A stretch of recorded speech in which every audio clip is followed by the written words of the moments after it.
Hi guys! Welcome back to my vlog. So today is i-demo natin kung paano gumamit ng CAMEL drip type coffee maker.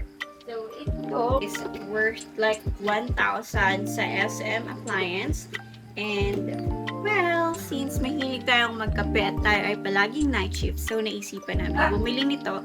And actually meron kaming biniling kape which is need na i-brew. So para hindi masayang yung kape, ayun, bumili na lang kami ng coffee maker. And ito yung box ng CAMEL drip type coffee maker. So, tara na! Listen, look, and listen, and learn.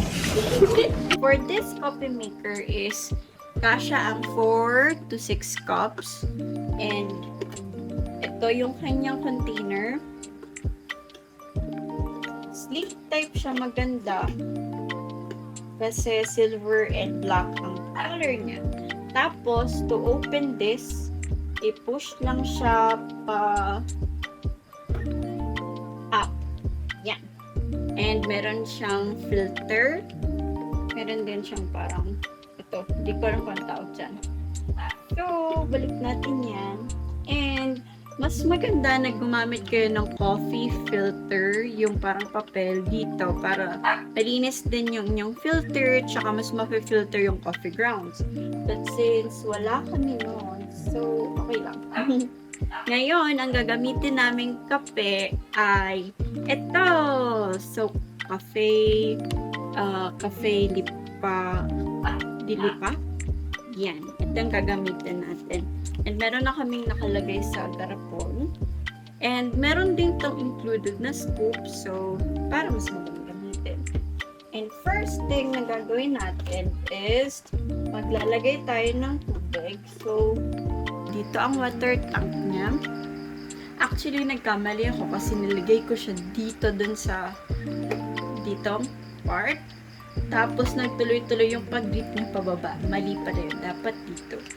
So, para mas easier yung pagkuha ko ng tubig, dito ko ilalagay first yung tubig. Tapos, saka ko siya isisalin doon. And then, meron tong switch button dito. And meron din siyang measure ng water. So, lagyan na natin ng tubig. So, ito lang yung tubig na nilagay ko. Hanggang 5 lang. And, ilalagay natin siya sa water tank.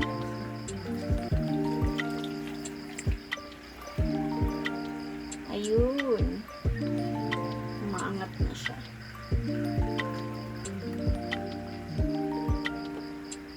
Hanggang medyo 5. So, hindi siya sakto. I think hindi rin sakto yung pagkakalagay ko dito. Pero anyways, babalik na natin siya. And yung pagbalik niya guys, dapat pababa. Yan. Umaangat kasi yung naanditong part niya. Parang naipupush siya upward. And maglalagay na tayo ng coffee. So, lalagyan natin ng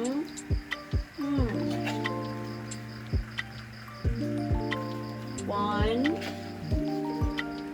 2, and 3. 3 lang. Well, pwede na yun. Close na natin. Yan, na-close na natin. Na-fix na din yung cup. Isasaksak na natin siya. Tapos, pindutin natin yung button itong sa gilid. Iilaw yan. Ayan, umilaw na. Then, we'll just wait hanggang sa 5 cups. So, ganyan lang paggamit. And then, I'll be back and let's see what will happen. Okay? And so, ayan, tapos na tayo mag-brew ng ating kape. So, earlier is around 5 cups siguro siya or magpa-5. Nakalimutan ko na. Pero at least na malapit na din lang siya. So, ito turn off na natin yung button. And tanggalin natin sa sakit. Of course, i-check natin kung kumusta ang ating kape. So, we have cute little what? Natasa. And let's see. Oh, look at that! It's so dark. Sabi ni Mama is ang bango daw. Ang bango daw. Oops. Tapon. Anyway.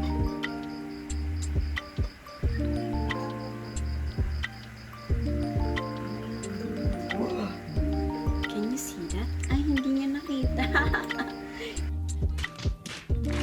Hindi nyo nakita. So, papakita ko sa inyo. Ito yung kape. Yup. And, of course, ito yung ginagamit namin ng sukal. Equal.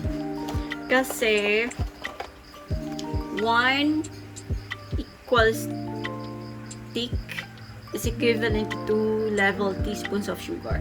Yung isang stick nito is matamis na siya.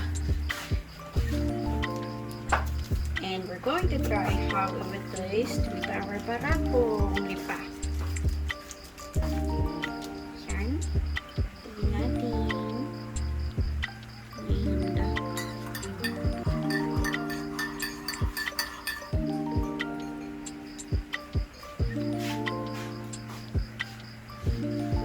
nice. Nice. It's nice. Nice, equal, and nice barangay lipa. Barangay lipa. What? What the? So, ayan yung paggamit ng ating camel. Punasan na lang natin siya. Kasi natapon yung kape. So, yun lang. Thank you for today, guys. And I hope you enjoy this video. Please like and subscribe. And let's learn more things on how to use everything. Kasi kailangan nating in-YouTube padala sa mga bagay-bagay na hindi natin alam. So, thank you for today and hope to see you next time, guys. Goodbye!